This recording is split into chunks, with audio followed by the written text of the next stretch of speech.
2 Samuel chapter 18, verse 1 to 33.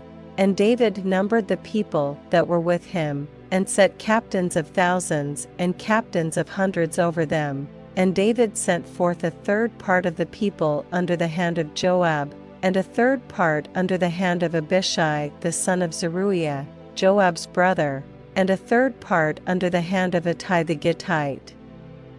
And the king said unto the people, I will surely go forth with you myself also. But the people answered, Thou shalt not go forth, for if we flee away, they will not care for us, neither if half of us die, will they care for us. But now thou art worth 10,000 of us, therefore now it is better that thou succor us out of the city.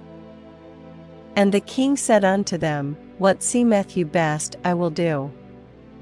And the king stood by the gate side, and all the people came out by hundreds and by thousands. And the king commanded Joab and Abishai and Ittai, saying, Deal gently for my sake with the young man, even with Absalom. And all the people heard when the king gave all the captains charge concerning Absalom. So the people went out into the field against Israel, and the battle was in the wood of Ephraim, where the people of Israel were slain before the servants of David. And there was there a great slaughter that day of 20,000 men, for the battle was there scattered over the face of all the country, and the wood devoured more people that day than the sword devoured. And Absalom met the servants of David. And Absalom rode upon a mule, and the mule went under the thick boughs of a great oak, and his head caught hold of the oak, and he was taken up between the heaven and the earth. And the mule that was under him went away. And a certain man saw it, and told Joab, and said, Behold, I saw Absalom hanged in an oak. And Joab said unto the man that told him, And, behold, thou sawest him, and why didst thou not smite him there to the ground? And I would have given thee 10 shekels of silver, and a girdle. And the man said unto Joab, Though I should receive 1,000 shekels of silver in mine hand, yet would I not put forth mine hand against the king's son. For in our hearing the king charged thee and Abishai and Ittai, saying, Beware that none touch the young man Absalom, otherwise I should have wrought falsehood against mine own life, for there is no matter hid from the king, and thou thyself wouldest have set thyself against me. Then said Joab, I may not tarry thus with thee. And he took 3 darts in his hand, and thrust them through the heart of Absalom, while he was yet alive in the midst of the oak. And 10 young men that bare Joab's armor compassed about and smote Absalom, and slew him. And Joab blew the trumpet, and the people returned from pursuing after Israel. For Joab held back the people, and they took Absalom, and cast him into a great pit in the wood, and laid a very great heap of stones upon him. And all Israel fled every one to his tent. Now Absalom in his lifetime had taken and reared up for himself a pillar, which is in the king's dale, for he said, I have no son to keep my name in remembrance. And he called the pillar after his own name, and it is called unto this day Absalom's place. Then said Ahimaaz the son of Zadok, Let me now run, and bear the king tidings, how that the Lord hath avenged him of his enemies. And Joab said unto him, Thou shalt not bear tidings this day, but thou shalt bear tidings another day. But this day thou shalt bear no tidings, because the king's son is dead. Then said Joab to Cushi, Go tell the king what thou hast seen. And Cushi bowed himself unto Joab and ran.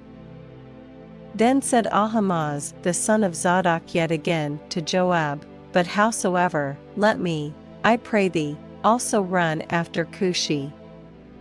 And Joab said, Wherefore wilt thou run, my son, seeing that thou hast no tidings ready?